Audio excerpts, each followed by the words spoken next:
Now, this Wow. week's show, we're going to discuss a couple things here. Now, what happened with Justin Fields, dislocated toe, it got a couple people, especially Jets fans, you're trash, nervous. So we wanted to go ahead and kind of look at I guess, all of the NFL, look at the injuries that are affecting different teams, starting with, of course, our Florida football teams. We're going to go ahead and start it up and take a peek at our college football teams, where we see them ranking at the end of the year in their respective conference. And of course, at the end, we're going to go ahead and pick our top 12 teams that are going to the college football playoffs. Let's go ahead and start up, Chris. It has been kind of interesting that the injuries have been going down in the NFL. So let's go and take a look at that, Chris. Justin Fields happened, but we'll get to that. But looking at Tampa Bay, looking at Miami, looking at Jacksonville, are there any injuries that you see that are really going to affect this team? Florida Man Sports streaming on all major platforms. Please like, share, subscribe. Always trying to get to 100 likes, page likes on Facebook so we can live stream there as well. And Johnny Cinco, before we go over the three teams, I'm going to give you we're going to play a little game here because there are some injuries that just transpired over the first couple of days here of training camp. Okay. But before that, a little breaking news here at Florida Man Sports, if you're tuning in right now. It has been now done where Shamar Stewart is finally signed. All the first round picks are officially signed. He signed. They take that language out. And take the language out. He won. It's almost like the Bengals were watching Florida Man Sports when we said those comments that we did last week. You should have tuned in. And now, coincidentally enough, there's only one player left, Johnny Cinco, that is still out there. Second round pick. Guess which team? The Bengals. Cincinnati Bengals. Florida Man Sports. Let's go. Big surprise. Let's play a game here, Johnny Cinco. Before we go into the teams, our Florida teams rather, I'm just gonna give you. I want like a real quick, like maybe 1-2 word opinion on each team, because it's a long list. Okay, you said Justin Fields in the toe. Reason for concern? Yes or no? Of course, it's reason concern. One, the Jets have a history of just horrible. We saw what happened with Aaron Rodgers. So your new boy comes in, and that injured toe is going to linger. That's not something that just kind of is a quick thing. It's going to linger all season. It's going to be an issue. He was already signing autographs today. He was out there throwing the ball. We'll see what happens. Oh yeah, because signing autographs affect your toe. And throwing the ball, and it looks like he may have dodged a big bullet. We'll see. JJ McCarthy, Minnesota Vikings. He's out there. He's looking pretty sharp. Things to be concerned about or no? Well, JJ, he looks good. Something to be concerned about. What we want to see is this the guy that everybody thinks he is? So Darnold goes ahead and signs with Seattle. Now you have the helm. You're the guy in Minnesota. This team went to the playoffs. This is a good team. You have the best receiver in football. What are you going to do with it? Anthony Richardson, he's playing, competing with Daniel Jones. He's got a shoulder issue going on. Cause for concern? Richardson's done. Richardson hasn't even started I don't yet. have any. He's done. I don't have any faith in Richardson. Richardson's been it's always something, and your best ability is your availability. And why I gotta say it like that? Because that's not. I sound a that's little exactly more stoic, what he sounds stoic. like. Okay. But no, and he's just not available. He hasn't shown enough. He's shown a couple flashes, but he's not there enough. I think the Colts, this is their last hurrah with Richardson. They're going to move on next season. Matthew Stafford always seems like he's nicked up here and there. He's got some back soreness. Cause for concern? Yeah, it's cause for concern. When you're 75 years old and when you have that back issues, that's what retired the greats like Joe Montana. So it's like you have always with back issues that will retire you. So, especially with Stafford, he's always been kind of like, is he going to stay another year? Is he going to stay another year? So we start messing with that back. It never really heals. It's something you deal with constantly. If he gets hit too hard, it could end the season. So it is something you can be concerned about. Let's knock a few more here for Man Sports. Christian McCaffrey, last year he was drafted like number 1, and then a couple weeks later he got hurt. He's looking pretty good. Cause for concern? Well, if you listen to Florida Man Sports Fantasy Special, which can't wait for this upcoming season when we do it here, I urged you to not draft Christian McCaffrey number 1 overall to avoid him at all costs. I did, but whatever. I did, and he called me a fool and said, "Are you kidding me?" I'm like, he is not. I didn't know this was coming. What was going to happen is catastrophic injury. Catastrophic. But I was like, no, there's something. I have, this sense, this sixth sense that tells me, like, no, stay away. And that's what I was saying. So no, he had injuries that should have ended his career. And Lord knows you do not have. So if he had injuries that essentially should have ended his career, Do you think that he's going to go ahead and just? I mean, I'm hoping he has a better season than he did last year. If he just shows up, he'll have a better season. The But question was reason for concern. Najee Harris, yes, fireworks in the eye. Reason for concern? Najee Harris is the worst fantasy football running back, top 5 of all time here. Najee Harris is constantly in full speed, is in slow motion. So Najee Harris, no. I'm going to go out on a limb right now and say that as long as he comes back from the eye, of course, TBD, right? But I think it's going to be fine. He's going to be a little sleeper steal for the Chargers that love to run the ball. He's not a sleeper steal. Like, he's going to have a better season because of a better offensive line. Because they like to run the ball. But he's not the guy. Kenneth Walker always seems like he's hurt, already has an ankle injury. Any cause for concern out in Seattle? Kenneth Walker had one good season. So I'm not going to sit here and hype him up like this guy hasn't. You have to go ahead and show me something. Like CMC showed me something over several years. So Walker's like, all right, cool. I'm not going to pick you up the first couple rounds in the draft. So there's room for concern for Seattle because you really need that run game to obviously help your new quarterback. Joe Mixon had himself a little renaissance last year. Already starts with an ankle injury. Cause for concern there before we move to wide receivers? Yeah, this is the beginning of the end for Mixon. Wow. Wide receivers, we're talking about the Vikings earlier, Johnny Cinco. Justin Jefferson has a hamstring issue already. Concern? It's early enough for him to have that hamstring injury to not be a concern. If this was during the season, it would linger all season, but it's early enough not to concern yourselves. Chris Godwin, TBD, we're not concerned, right, Johnny? In a couple of weeks, he'll be back. That's what we drafted wide receiver. You definitely have concern because you went ahead.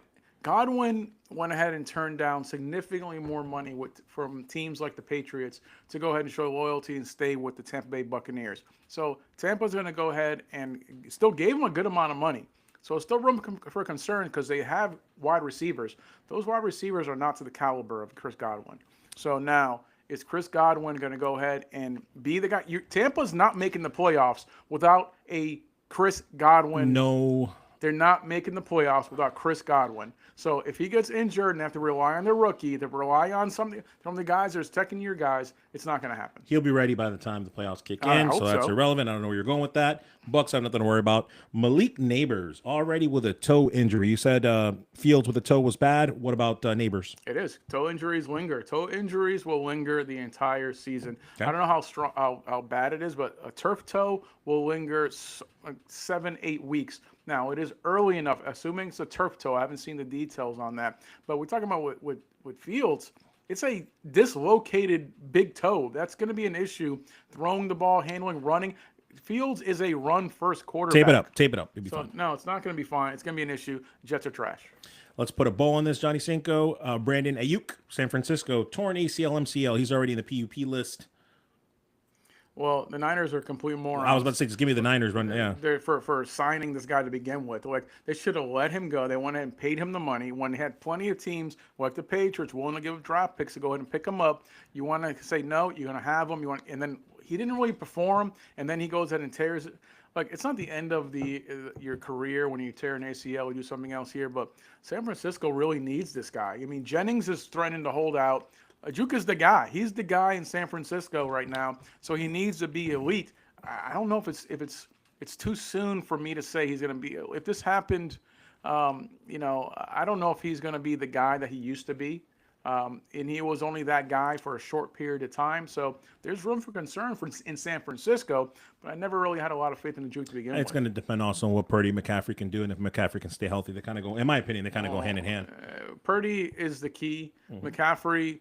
Come on, he ran this longer at an elite status than just about anyone, since like a Barry Sanders, since like AD, those type of guys who had that greatness, that longevity with it. So CMC had it there, but there's a time where it comes to an end, and those significant injuries, Chris, these are like you talking about like arthritis in your knees. You have all these certain things going on. I'm like, that dude's done. So I'm sorry. No, it's on Purdy to go ahead. You got paid to somehow elevate these. You hope these rookies, these young guys, go ahead and do it, and a juke shows up, but I doubt it. That is around the league here, Florida Man Sports. As always, we want to put a focus on Miami, on the Jaguars, and on the Tampa Bay Bucks. And honestly, I'm going to keep this short and sweet, Johnny. We know with Tampa, thank God, so far so good this week. We already know about Wirfs, so nothing to worry about there that we don't already know. For the Jacksonville Jaguars, it's the same thing that we've heard in the past with Trevor Lawrence and having that sleeve on, taking slow reps, but he's doing well. It's really the Miami Dolphins that are struggling here, Johnny. 3 key injuries in the first week. I'm talking about when the helicopter has to Yeah, pick you yeah, up, yeah, take yeah. you, airlift you. And you know what's crazy? I want to get your take on Miami, but you know what's crazy to me? Last year we talked here at Florida Man Sports that the biggest thing, the biggest problem with Miami was that why they had a 8-9 record is because of the injuries. It's preseason and the injuries are already here on a team that has only $1 million in cap space. How Okay. do the Dolphins recover? Thank you for the drama that you just created there, because every single team has injuries, has issues to deal with, even at this point. Not every So, team has only $1 million in so, cap space. so calm down. So it's not that big of a deal. Injuries are going to happen. What concerns me is always the offensive line stays, relatively healthy. Two guys hurt. If it says there's a lot of players there, relatively healthy, because this team, like every other NFL team, lives and dies with your quarterback. And Tua, who when he's protected plays at an elite level, elite top three quarterback in the league when he's protected, when he's healthy. So if they can go ahead and do that with Hill, which is coming off an injury himself, a wrist injury. But Yeah. my concern with Hill was more lines of, he was talking all kinds of smack. His mind wasn't there. He said that he wants to go ahead and show the fans and show the players that he's for real about being in Miami. I Yeah, don't buy it. no, I do. I I'll don't. drink the Kool-Aid. I think it was great that he said it. I think he's sharing great stories on the podium, and his quarterback, his own quarterback, has called him out. So the line's been drawn. I have no problem with him earning his keep. I'm actually very happy about that. No, listen, I don't care what you say. When you have a player who basically quit in the last game of the season, who said at the end of I want out of here. I'm used to winning. That dude quit on his football But team. that's normal wide receiver behavior. That's Why not are normal. you? Yes, That's it not is. normal. It's That's the what. Ocho Cincos of the Yes, world, the Justin yeah. Jeffersons of the world. No, Yes, Jefferson normal. doesn't say that. You can be disgruntled by your contract. You can be upset about losing. He hasn't had an 8-9 season yet, but yeah. But you can go ahead and sit here. You can't sit here and say the things that Hill did. For me, I urge the Dolphins to go ahead and trade that fool, but they didn't. But I'm telling you, if they don't have the season I think they're going to have, and we see midseason, then Hill's going to be gone. So we'll see. I'm hoping that happens here, but I don't have any faith in Hill. No, and But if you're listen, I'm not condoning gambling any stretch of the imagination here at Florida Man Sports. I would never do that. But we did talk about this prior to these injuries, Johnny, about them being a playoff team. Yeah. And right now, I can't say we'll see how they readjust the cap to create cap space to sign another cornerback. But right now, they're not a playoff team in my book. No, you can sit here. I can say the same argument with Tampa Bay Buccaneers on how they went ahead and drafted more wide receivers when they really needed help in their secondary and in their defense. They didn't do that. So everybody has their injury bug. As you adapt, you figure it out. Miami, I'm fine. It's the offensive line can protect Tua. He has the weapons. It's really going to come down the O-line, Tua, Achane. So it's going to be that is the entire focus of the Miami offense here. So that's what I'm focused The on. nice thing about Florida Man Sports is we are streaming on all major platforms and we are live, and a lot of people are actually agreeing with me with Tampa. So thank you so much. And a lot of people are disagreeing with you. Yes, I'm of just course. saying. That's That's why I keep. If you see that I'm looking convenient. here, it's because I'm the moderator as Yes. well. The Because- producer's out sick, Yes, so I gotta. of course, I gotta do a dual role It's here. very convenient because he's deleting anything That's literally. that agrees I'm with just reading me, what I see. and he's just focusing on that. But Let's go. there's other questions involved. Dak Prescott has come back from his injury. What's he gonna do now? This guy's essentially the highest paid player in the NFL. He's getting paid. Is he gonna go ahead? Is there any possibility that the Cowboys are going to go ahead and be the Cowboys of the mid to early 90s? Yeah, I'm gonna stick to my guts, and I listen. I don't waver here. Florida Man Sports. We've called playoff games, we've called playoff teams, we've called championships here. I'm very proud of that, and I'm not gonna waver from this, folks. The Cowboys have a very good opportunity to win a lot of games and surprise a lot of people this year, and I stand by that. I have no qualms about it. Talk to me in week 7, week 8. We can have another conversation. So, are you saying they're going to exceed expectations? What's that? They're going to exceed Oh, expectations. 100%. You pay attention to me. 100%. I'm moderating. I got both things to do here. 100%. No, Dak Prescott is the greatest agent of all time, and Dak Prescott's agent. But Dak and the Cowboys are going to continue to do the same thing that we've always seen from them, which is losing. So no. Before we switch gears here, Florida Man Sports, the people commenting right now, I need to know who the pilot is. Is he the pilot or am I the pilot? I can't understand. And then when you explain that, then I can say the comment. So tell me who the pilot is, please. You want to explain what the hell you're talking about? Somebody's saying something about the pilot, but I'm like, are you the pilot or am I? I think he's the pilot. I don't know. We'll see what the comment says. Go ahead. What you got? All right, I don't understand what you're talking about, but it's all good. I'll tell you a second. Let's changing gears. We talked about a couple of different things and injuries, but let's focus. Go ahead and switch turn the dial to our college programs that we have here. Now, Chris, we always know our Florida football team. Some people have high expectations. Some people have low expectations. Some people right in the middle. I know where we're at, Chris, here. But breakdown from me, obviously we focus on the University of Miami, FSU, Of course. University of Florida, and UCF here. Yeah. And their, respective, conferences here. Where do you see them finishing? Well, I'm gonna again talking about not wavering, Johnny Cinco. We had a couple weeks ago, right? I think it was 3 weeks ago. We talked about all this, and I said how hard it was going to be for any of the teams to make the playoffs, and I'm going to stand by that. In my 12, right, the way the new order takes place, I don't have any of them. I'm sorry. You have lost your sorry, mind. Quinn. Sorry, Gator You fans. have Sorry, lost Krishna. your Sorry to all you mind. guys. I don't have any Florida team making the playoffs this year. Sorry. Okay, well, that's just complete bunch of nonsense here. Okay. Let's go ahead and start with Miami. Then the Call it is. over-under for the University of Miami is 8.5 games. Most people have them kind of like winning 9 games here. So if you're the over-under 8.5, please bet on the over because they're going to win more. I personally have a real possibility of the University of Miami going undefeated. You going undefeated, Now, yeah. It's So you keep saying that. It's a real possibility. Worst case scenario, they're going to lose 1 or 2 games. They have the 41st strength of schedule. The key games are against Florida, FSU, Louisville, Clemson, Notre Dame. They can win every single one of those games. Okay, there's no reason why they cannot. But hey, maybe they're going to go lose against Clemson. Right. Maybe they lose against Notre Dame. I got Clemson as my number 3 team this year. So so they're all winnable games. So to sit here and say that there's no chance that Miami is going to finish in the top 12 is just ridiculous. They're stacked. Their quarterback Beck is the real deal. He's coming back. I think he's a better quarterback than Cam Ward. But hey, we'll see. That defense come back. The coach.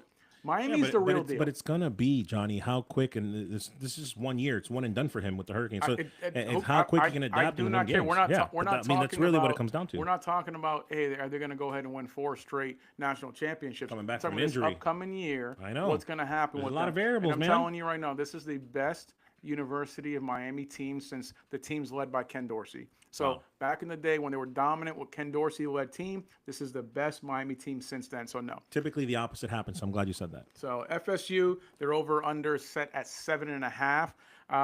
Listen, you can't do worse than 2-10. Okay, you went 2-10 last year. And I said a couple of weeks ago that they're going to improve by 3 or 4 games, and that would be considered improvement. You said it wasn't. So take the under on this one, in my opinion, because at the end of the day, it's still going to be an improvement. No, you're going to take the over on this, guys. So I know Chris is saying one thing here. The kid from Boston College is going to take them all the way. Listen, they did well in the portal. Okay, the NIL was very good to them. Last year, it was not. They give us and they take it away. They lost almost as much as they got this year, but okay. Nobody predicted. As much as FSU has a lot of haters.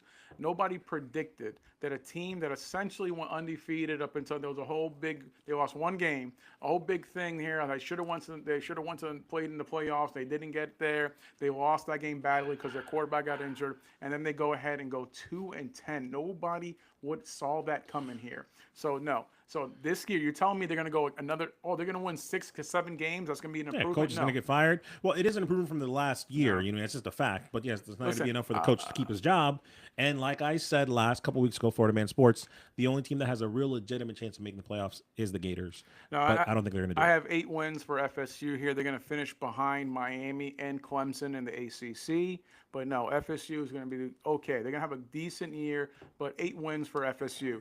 Now, they're starting that first game of the season here. They're doing legit against Alabama, so they're not taking a light schedule.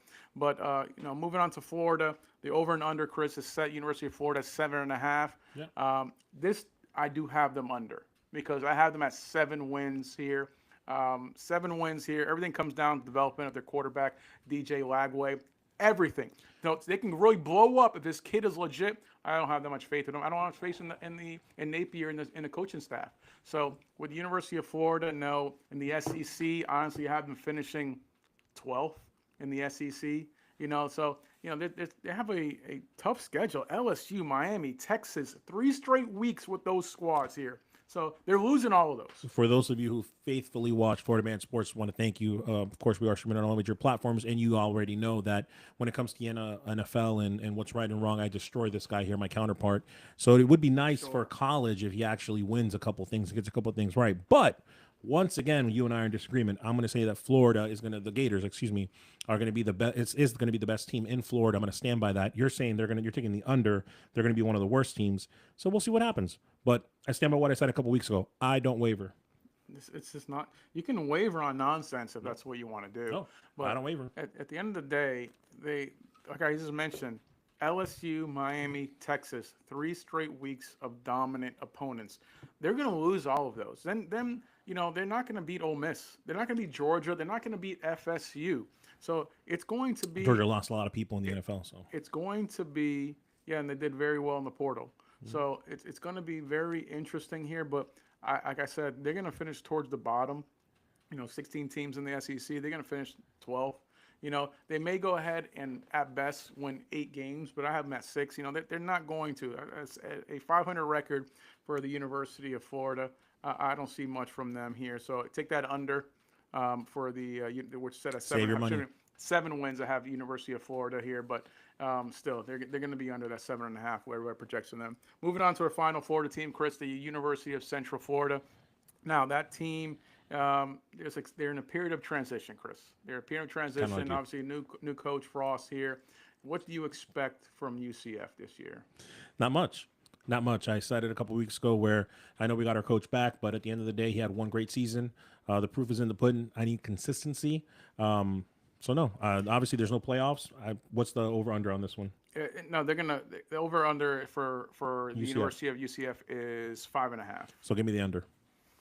I don't know. They can finish a 6-6 record. I have them at 6-6 record right now. If things go crazy, if things work out exactly how they want, it's 8-4. But I don't see that happening here. I can end up being 4-8. Frost is coming back, and obviously everything's new here. They have 60 new players and coaching staff. Everything's new here, so we don't really know what we're going to see with UCF. Yeah, you got to build consistency. But I don't see much coming from them in the Big 12. But still, it is interesting. We're hoping, and we know it's a season of just, a progression. They're transferring everything over. So no one's expecting much from UCF. It's fine. Just calm down. I'm hoping for a decent season to attract some new talent to the University of Central Florida. So we'll see what happens with UCF. But like you said, we're not expecting much. We're getting some comments saying that we want Tebow to come back, and then we're also getting 100% on that. Yeah. People are actually commenting to his comment that they agree that Tim Tebow should come back. Yeah. 40-year-old Tim Tebow come back and violate every college rule and just go and come back and just. I'm just telling you what it says. And play for UCF or come back for UCF. Well, what they said was that college hasn't been relevant, and That's that's what they just said. That's Florida man sports. That's a female fan. That's right there. But moving on, Chris. Let's go break down here. Give me your 12 teams in the playoffs. Now we always. I'm going to give you my 12. Stop. I'm going to give you my 12. You had a lot of airtime, talk time here. I'm going to give you my 12. But when I give you my 12, okay. Pause. Catch your breath. Throw up. Don't start pulling a Johnny. Just take it easy, okay? Cut somebody off. That's a Christian. Number 1. Or you want me to go from 12 to 1? Dude, just name your 12. I mean, how do you want this? I don't need it ranked. How do you want this? Why do you complicate everything? Number Jesus 1, Christ. Ohio State. Number 2, Texas Longhorns. Number 3, Clemson. You're wrong about those games. Number 4, Arizona State. Number 5, Notre Dame. Number 6, Penn State. Number 7, go Ducks. Number 8, Tennessee. Number 9, Illinois. 10, LSU. 11, Kansas State. And 12, the Navy, baby. That's what I got. This guy picked the Navy. Okay, anyway. Navy, number 12. Listen. Okay? You can't. I will not misguide you. He definitely will. You can't trust anyone who pronounces Illinois as Illinois. So, no, that's not how it breaks Forgive down me here. for being born in Peru. Obviously, the playoff schedule now, this is the first time 12 teams are going in there. The top 4 conference champions automatically are in. And most importantly, those teams get a first-round bye. Right. Overall rankings, the next 8 teams, they're going to automatically in the playoffs. Strength of schedule matters here. Head-to-head matchups matter here. There's a couple different things that are going to come into play. I'm looking really forward to how everything's going to play out this upcoming year. So let's start with our conference champions. Those are the guys that are going to come in here and obviously get that first-round bye. In the SEC, I have, the University of Texas. The Longhorns are going to go ahead and win the SEC again. So I expect them to go in that first-round bye. In the Big Ten, Ohio State, again, is going to go ahead and win that conference. Here's going to get their bye. I have the ACC being won by none other than the University of Miami. Now, Clemson is dominant. They're good. They're going to finish second to the University of Miami. You have people like Chris sleeping on the University of Miami. of course, the Pac-12. I'm not sleeping. They have to put it all together. He's hurt. He's coming back from injury. What do you want? And the Pac-12, you have Oregon. They're going to go ahead and win that conference again here. So those 4 teams here are the conference winners there. They're going to go ahead and win it, get that first round bye. The other teams that are going to make the playoffs, the University of Georgia, the Bulldogs, they're coming back full force. They won the championship the year before. They were so dominant. Couple games that just really cost them the last year, but Georgia's coming through. Penn State is a powerhouse, continue to be a powerhouse. They are making the playoffs this upcoming year. Clemson in the ACC finishing second to the University of Miami, but they will finish in that top 12 and still make it inside the playoffs here. So you're right about one thing, they're going to be a good team, just not better than the University of Miami. LSU, another SEC contender. LSU is making the playoffs. So don't let this fool go ahead and tell you anything otherwise. Texas A&M. I have LSU as a 10th team. Texas A&M, also another SEC team. They're going to go ahead dominant. They won't. They're going to go ahead and make the playoffs there. Now, surprisingly, another Pac-12, the University of Utah. Utah is going to, they revamped a lot of different things, especially in their defense. Really solid team. They will finish in that top 12. They will make it. And finishing up here with the actual winner. In the Navy. The winner of the Big 12 will be the Kansas State Jayhawks. Yes, Kansas State here is going to go ahead and win that. So Kansas State's going to go into win. No, the Kansas is Jayhawks. Yeah. It's the Kansas State is. John Freeman went to Kansas State. Oh yes, your Tampa Bay favorite quarterback. I love it. Florida Man Sports. I love it. Listen, but for you to sit here and say that Navy is going to go ahead and somehow finish in the top 12. Okay. You're seriously trying to tell me that Navy is going to finish in the top 12? Talking about the comments that are blowing up right now. I'm getting people saying that we're drinking limonite. I don't know what limonite is. What is limonite? You gotta have to explain. That's Justin. That's Justin. I don't know what limonite is. Who drinks limonite? Good Lord! Listen, folks. Florida Man Sports. It's only gonna get more interesting, right? As the games actually start going off, and I think this is the last Thursday, Johnny Cinco, where there is no football from here on out. We have college or professional for every Thursday. So thank you, Lord. God is good there. Are you sure about that? Yeah. Whether it's college or whatever, there's games starting next Thursday on out. With that being said, we still have our fantasy football episode. It's going to be great before the season starts. And Johnny, let me ask you this. Tampa, Jacksonville, and the Jaguars. Let's finish with this. Yes or no? Not yes or no rant. Yes or no? You ready? Ready? Okay, sure. Okay. Jaguars. Playoffs, yes or no? Yes. Miami with the injuries. Playoffs, yes or no? Yes. Tampa, take your time. Playoffs, yes or no? No. All right, it's time to leave. I'm done. We appreciate you guys here. Please, thank you.